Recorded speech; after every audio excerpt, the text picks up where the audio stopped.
Hello guys, welcome back to this channel. और welcome back कैसे, ये तो पहली वीडियो है मेरे चैनल की बाय द वे।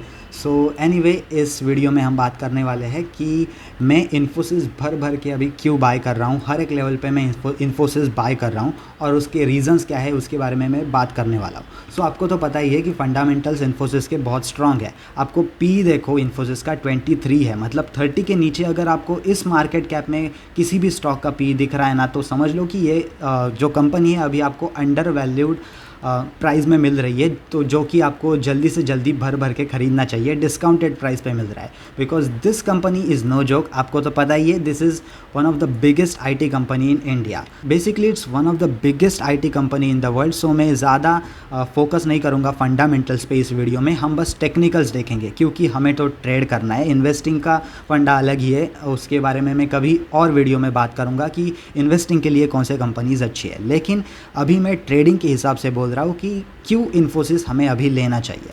सो सबसे पहली बात देखते हैं, आपको सपोर्ट रेजिस्टेंस वो सब चीज़ें तो क्लियर होती ही होगी, आपको पता ही होगा, क्योंकि मैं वो सब चीज़ें एक्सप्लेन नहीं करने वाला हूँ इस चैनल पे, जो क्योंकि उस चीज़ों के बारे में आपको बहुत सारे वीडियोस ऑलरेडी ऑनलाइन मिल जाएंगे। मैं यहाँ पे आपको ऐसी चीज़ें बताने वाला हूँ जो कि आपको दूसरी जगह पे नहीं मिलेंगे। सो सबसे पहले देखो, यहाँ पे आपको एक अच्छा सपोर्ट दिख सकता है इन्फोसिस का, राइट। ये देखो 1400 के लेवल के पास अच्छा एक सपोर्ट दिख सकता है। Now why I am buying at this level is, now there is a reason why I am buying at this level and the reason is very simple. आपको लग रहा होगा कि ये जो डाउनफॉल था इस स्टॉक का इतने दिनों से चल रहा था, मतलब लाइक ऑलमोस्ट फेब्रुआरी के स्टार्टिंग से लेकर अभी अप्रैल और मई तक इसका डाउनफॉल कंटिन्यू ये नीचे आ रहा था। तो आपको लग रहा होगा कि कुछ स्कैम हुआ होगा कंपनी में या फिर कुछ रिजल्ट्स ख़राब आए होंगे, तो वैसा कुछ भी नहीं है। आप फंडामेंटल्स जाके चेक कर सकते हो, एवरीथिंग इज़ परफेक्टली फाइन। लेकिन फिर भी ये क्यों गिर रहा था? So the simple reason for that is it is a correction, जो कि हर स्टॉक में हमेशा होता रहता है और करेक्शन को कोई अवॉइड नहीं कर सकता। और जब करेक्शन होने के बाद लाइक मार्केट एक टाइम के लिए रुकता है, क्योंकि अगर उसको ऊपर जाना होता है ना तो वो रुकता है। एक बात याद रखना कि सेलिंग जो चीज़ होती है ना, जो जब जब प्राइस किसी भी स्टॉक की नीचे आती है ना, वो फास्ट होती है। सेलिंग हमेशा फास्ट होती है, लेकिन बाइंग होती है ना, बाइंग हमेशा स्लो होती है। ये पॉइंट हमेशा ध्यान में रखना, क्योंकि यहाँ पे देख सकते हो कि इतने से मतलब लाइक 3-4 महीने के गैप के अंदर ही ये इतने पॉइंट्स फॉल हो गया। सेलिंग फास्ट होती है, उसका रीज़न है क्योंकि सेलिंग में पैनिक लोग होते हैं और सेलिंग लोगों के पैनिक होने की वजह से फास्ट होने लगती है and there is no other reason for it.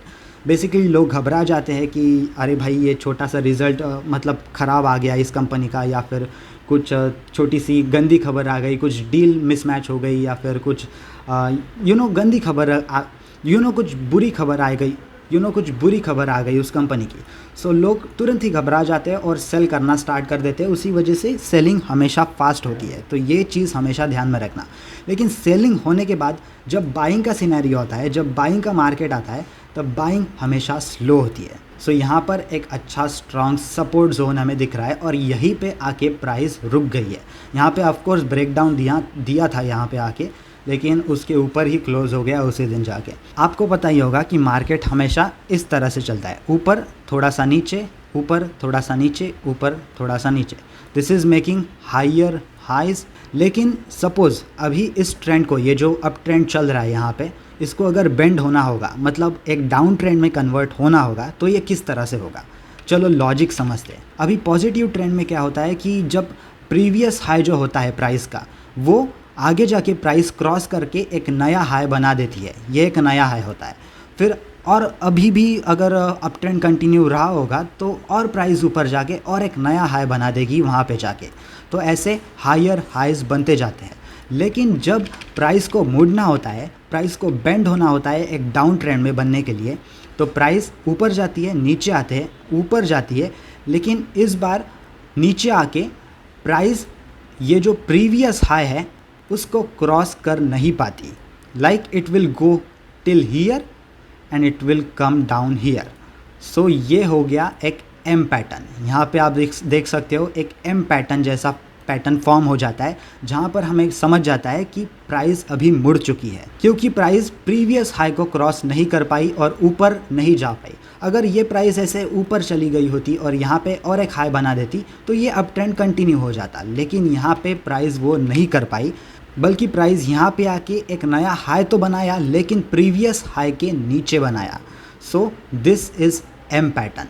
सो उसी की तरह अगर सपोज प्राइस नीचे आ रही होगी, लाइक एक डाउन ट्रेंड में होगी इस तरह से, तो सिंपल सी बात है, ये नए लोअर लोज बनाते जा रही है प्राइस, राइट। ये और एक लो बन गया, लेकिन अभी प्राइस को मुड़ना होगा तो प्राइस क्या करेगी, एक और लोअर लो बनाएगी क्या, नहीं, बल्कि प्राइस यहाँ से एक लो तो बनाएगी लेकिन जो प्रीवियस लो है उसके ऊपर बनाएगी।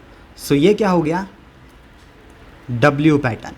जैसे हमने अप ट्रेंड रिवर्स होते वक्त एम पैटर्न देखा, वैसे ही डाउन ट्रेंड रिवर्स होके पॉजिटिव ट्रेंड में कन्वर्ट होते वक्त हमें डब्ल्यू पैटर्न दिख जाता है कुछ इस तरह से, जो कि हमें यहाँ पे दिख रहा है इन्फोसिस के अंदर।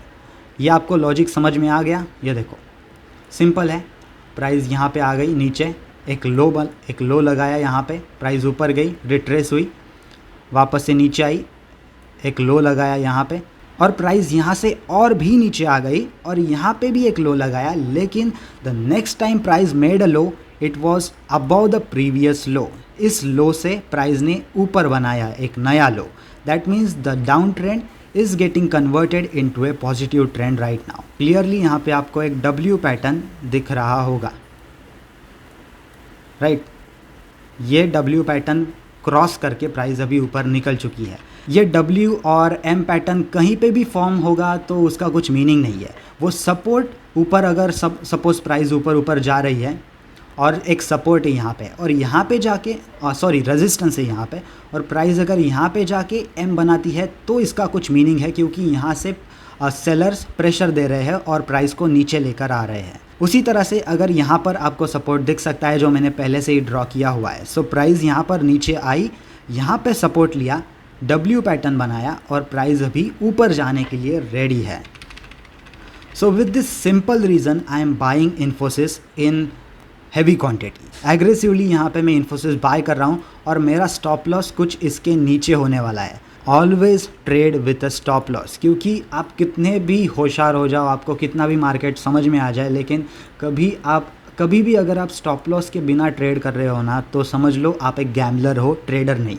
यहाँ पे मेरा स्टॉप लॉस होने वाला है, यहाँ पे मेरी एंट्री है कुछ, अगर प्राइस थोड़ी ऊपर आई, वापस से पुल बैक देके ऊपर जाने लगी, तो यहाँ पे मैं और क्वांटिटी ऐड करने वाला हूँ यहाँ पे एग्जैक्टली।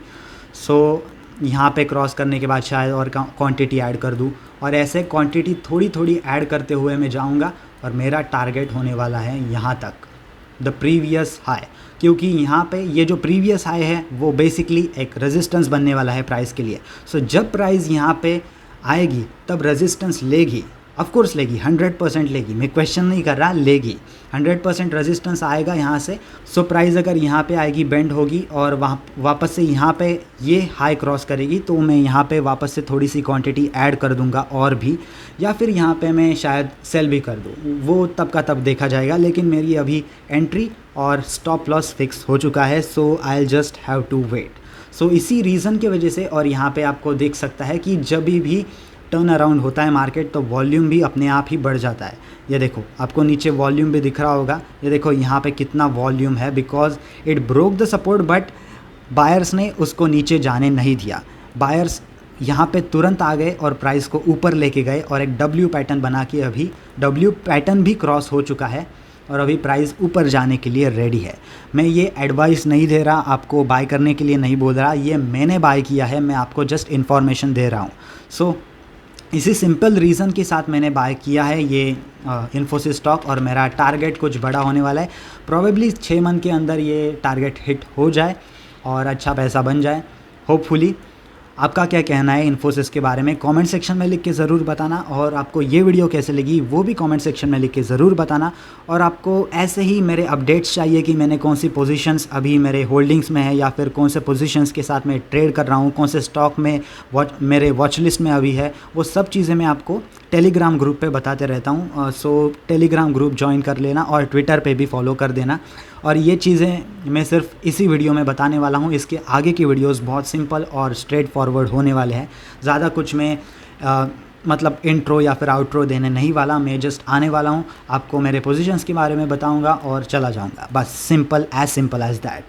सो चलो, बस आज की वीडियो के लिए इतना ही। मिलते हैं अगले वीडियो में अगले स्टॉक के साथ और अगले टॉपिक के साथ। अगर आपको कुछ क्वेश्चंस है तो वो भी कमेंट सेक्शन में पूछ लेना, मैं आपको आने वाले वीडियोस में एक्सप्लेन कर दूंगा। That's it and I will see you in the next one.